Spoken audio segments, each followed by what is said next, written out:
Do you think he's a bona fide drug addict or someone who was just a chronic abuser of drugs?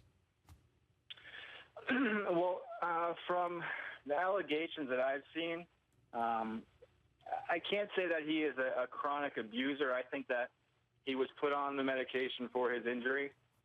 And when, you know better than I do, once you get on the medication, it's hard for people to get off. They get dependent on it. Okay, so Ryan, I'm going to stop you. Do you notice the you notice the language Ryan's using here? Yeah. He is saying, he is telling you that he doesn't see what I don't see, which is a lifelong of progression and consequences and all the usual manifestations of addiction. What Ryan said was that he got put on these things by a doctor, he gets dependent, and something cycles out. That's a problem. It may be addiction, but it's different. Ryan, different than what you suffered from, right? Yeah, the difference in my eyes between dependency and addiction is you're prescribed a medication, you take it as prescribed, your body becomes dependent on it. Right. For me, I wasn't prescribed it. I started abusing it, and it completely took over my life. Right. So the prescription is what differentiates between being an abuser and an addict? Can you explain that? I don't get it. I really don't get the distinction. An abuser is just somebody a user and abuser is somebody who's using the drugs along the way that are not useful, that are not safe, that are just to get high. Somebody who then develops tolerance and withdrawal is now dependent. A non-addict will stop that drug and be able to stay stopped without any kind of specialized treatment.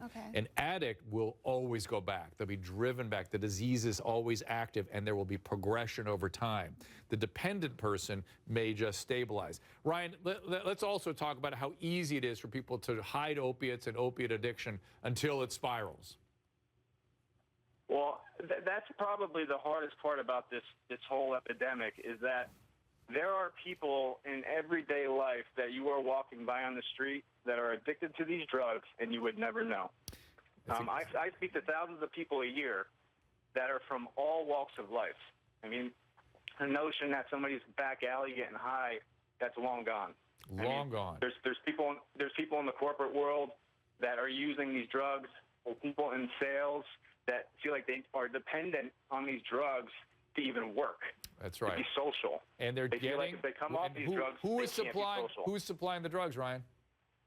It's the doctors. That's right. That's right. Physicians, your people, Dr. Yes, my peers. A lot of doctors are so afraid of prosecution that in mid-stride with people already addicted genuinely to address pain issues, they will drop them.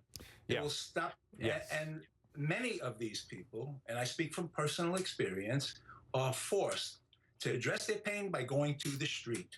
Well, they're not forced. It's just axiomatic that an addict has to go somewhere to get his or her drug, and the cheapest, best place is heroin. And that's where our heroin epidemic is coming from. Rather than calling the patient in and saying, hey, look, we got to deal with this, we've inadvertently caused a second problem. It's called addiction. I didn't mean it, you didn't mean it, but now we have to deal with it. As opposed to being cut off as bad patients, physicians are scared to death that they're going to be accused of over-prescribing. So now we have another problem on our hands. And death is a great word because people are dying as a result. What's the solution? So is there a middle ground? What would you suggest? Middle ground is us talking about this. I've been talking about this for about 5 years, and you heard me talk about it many, many times. But the fact that it takes a tragedy like this, conversations like this to raise awareness, patients, we are all patients. We need to not go to the doctor and demand medication. It's a huge mistake. If you have a prescription for an opiate pain medicine or a benzodiazepine anxiety or sleep medication, if it's going for longer than 2 weeks, it should only be done so if it's extremely carefully managed and it's clearly warranted.